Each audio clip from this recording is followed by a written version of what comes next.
Email is still the number one way that attackers get into your organization, not a close second. It's number one. And yet, when I look at how most companies are protecting their email, they're still using the same approach that's been used for years. It's a gateway sitting in front of the mail server, scanning for known bad stuff before it lands in the inbox. And that worked okay when attackers were sending malware to 1 million people, but it doesn't really work when the threat actor's done their homework on your company, it's impersonating the CFO and asking your AP team to wire money. So I've been using a product called Material Security for maybe 10 days now, hands-on in a real environment, in my business's environment. And I want to show you what a modern approach to email security can look like. And it's not surface level overview. I went pretty deep with this one.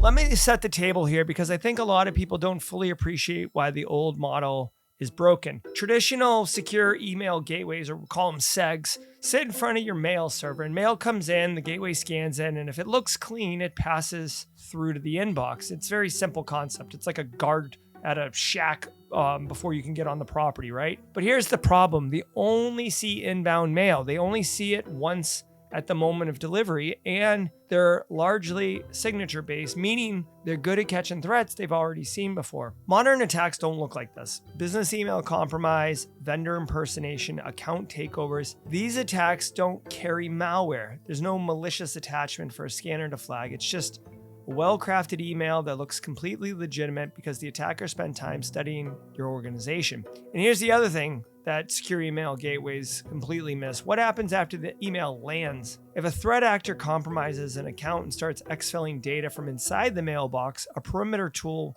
has zero visibility into that. That's not what they're designed for. So to test it, I sent myself a malicious email and Material caught it immediately. I could see it right there in the panel, flagged and classified. And that's the kind of real-time detection a perimeter tool simply doesn't give you on the inside of your environment. And that's the gap that Material Security is designed to fill. And the way that they fill it is fundamentally different from a gateway approach. Material Security is an API-based cloud email security platform built for Google Workspace and Microsoft 365. Now, I use Google Workspace, so that's how I tested it. The key word there is API-based. Material doesn't sit in front of your mail flow. It connects directly into your environment through an API, which means there's no MX record changes, no mail rerouting, no disruption to how mail flows through your environment. You connect it, and within minutes, it has visibility into your mail environment, inbound, outbound, your Google Drive file sharing, historical messages going back as far as your retention allows. And that matters because attackers don't always move fast. Sometimes they get into a mailbox and they can sit there for weeks, quietly learning the environment before they do anything. A perimeter tool never sees that. Material does.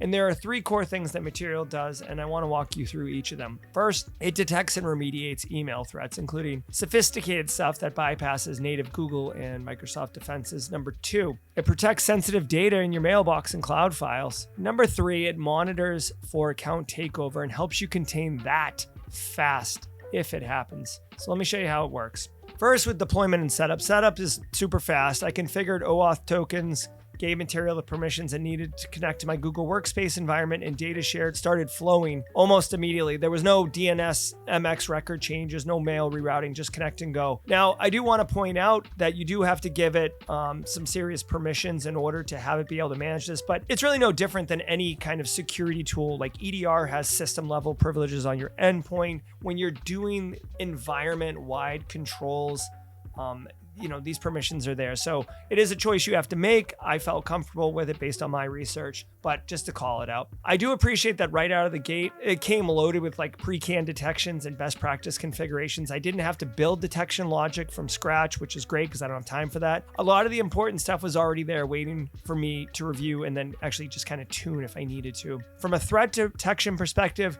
Material organizes threats in a very smart way. It breaks down things by like email users, data security, then severity, with critical and high called out so you can get to it really quickly. That structure matters because it's easy to prioritize, right? Again, I don't have a lot of time.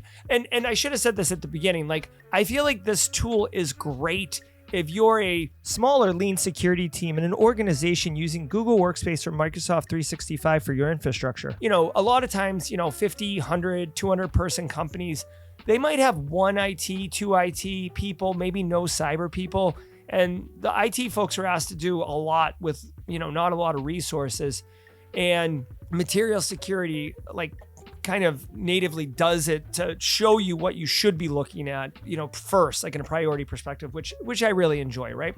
Basically you open the console, immediately if there's something that needs your attention right now or not, versus just blocking and tackling your work through over the course of a day and hoping you catch something that's super important. It's not noise, basically, it's a workflow. One of the things I want to highlight is the herd immunity concept. So when material identifies a phishing threat, whether it's detected automatically or user reports it in your environment, it doesn't just remediate that one message. It searches your entire environment for similar messages and remediates those two automatically. Again, economies of scale for smaller teams. First person to report it, everyone benefits. And that's a meaningful operational improvement for security teams who are just drowning with triage. Now, the next one kind of caught my attention around sensitive data protection. Material scans your historical email and file attachments for sensitive content, things like social security numbers, credit card numbers, tax documents, password reset links, creds, wire transfer stuff that really doesn't have business sitting in an unprotected inbox for years. In my environment, the scan came back clean, but I'm a very small business, like a micro business, and that makes sense for how I work, right? I'm kind of risk averse, so I'm not keeping that stuff in my inbox anyways. I use links to Google Drive resources a lot of times rather than attaching the file anyways. So, from my practice perspective, but like I said, if you're a slightly larger organization, you have people in non-cyber roles like accounts payable, research and stuff, that they might be doing that. So it's good.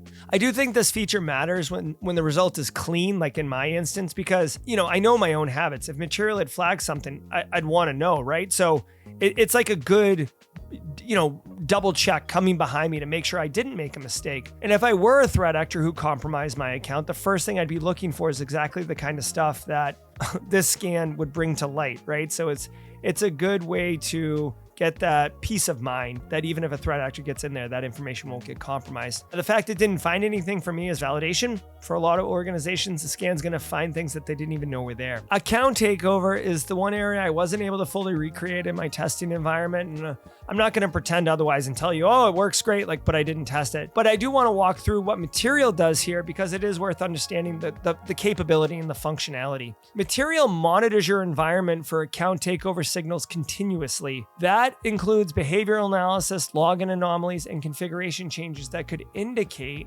someone other than the legitimate users in the account. If something looks off, Material will surface it. And here's the feature that I think is genuinely clever. If an account is compromised during an active breach, Material can enforce MFA on historical messages before they can be opened. This is a pretty cool little feature. So even if the attacker gets into a mailbox and they hit a wall when they try to access that sensitive stuff, and that's a meaningful layer of protection that doesn't exist in any perimeter tool, because by the time the account is compromised, the perimeter didn't stop anything. For most organizations, account takeover doesn't get detected until the damage is actually done. So someone notices something weird, they go look, and then they find out the account was compromised weeks ago. Material's designed to catch that much earlier and give you the ability to contain it fast, kind of controlling that blast radius. So who would actually be looking at Material security? You kind of mentioned this before, but if you're running Google Workspace or Microsoft 365, and frankly, most organizations are nowadays, and you're relying only on the native security that comes built in, this should be on your radar. Google and Microsoft have improved their native defenses, but they're generalist tools. They're not purpose-built security products like Material. So if you have a secure email gateway, Material isn't necessarily a replacement, but it covers the blind spots that security email gateways cannot cover. Post-delivery visibility, file sharing, historical data exposure. These are gaps that most secure email gateway heavy shops don't realize they have until something bad happens. Now, from a GRC perspective, am I right? If you're working towards compliance frameworks that touch data protection like SOC 2, HIPAA, PCI, having visibility into sensitive data sitting exposed in mailboxes and cloud files is not optional. Material gives you that visibility and the tools to act on it. It's clean, it's well built, it's a good product. The interface is focused, it's not showing you everything happening in your environment, just to look impressive. It's surfacing the things that actually need your attention. That's a meaningful design choice, especially for teams where 1 or 2 people are wearing both the IT and security hat. And it has more depth than the clean UI suggests. You can configure email banners so your end users know whether a message came from inside your org or is flagged as potentially suspicious. You can run it as a headless platform, as some of their clients do, and pipe the data directly into your SIM if that's what you're doing. And if you don't have a SIM, like, a lot of smaller mid-sized orgs don't, it works great as a standalone dashboard that gives you the same level of visibility for what it's looking at, okay? It's not on the endpoints. I describe it as the right tool for organizations that are serious about email security but don't want to build a custom security operations pipeline just to get there. If you want to check out Material Security for yourself, there is a link in the description below. You can request a demo, see it in your own environment. I think they're actually going to be rolling out trials. I recommend going through the sensitive data scan first. If you do set it up, it's pretty eye-opening. And if you do decide to set it up, which is a good option if you want to pilot and explore if material security is a good fit for you, I do want to tell you one issue that I ran into that I want you to avoid. So when I set it up, I actually was piloting it, right? So I didn't really set up a separate account to receive the alerts and notifications from the platform when they came in. I actually used my own email address. Well, the problem is I got stuck in an infinite loop when I emailed myself a phishing email, and the alert came in that there was a phishing email, which then fired an alert to phishing email. So I ended up accidentally bombing my own email account, which is hilarious. Now, listen, if you found it useful, check it out. You can subscribe because I'm putting new content out every single Sunday, and I do a live daily cyber threat brief every single weekday morning at 8 a.m. And if you're working in GRC, you especially want to be there because that's my jam. I cover GRC in almost all my content. I'm Jerry from Simply Cyber. Thanks for checking us out, and until next time, stay secure.